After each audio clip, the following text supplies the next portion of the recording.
Majoriti orang cuma tahu satu cara buat duit.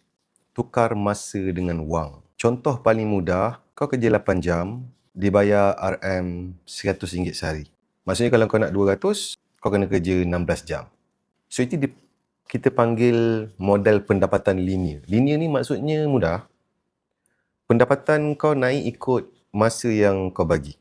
Kalau masa kau berhenti, duit berhenti. So masalah dengan model ni adalah, masa kau terhad. Sehari kau ada 24 jam je. Badan dan tenaga kau pun ada limitation. Jadi walaupun kau tambah usaha, pertumbuhan kau tetap ada limitation. Dan kena ingat ni, apa yang ada had, dia tak boleh berkembang besar.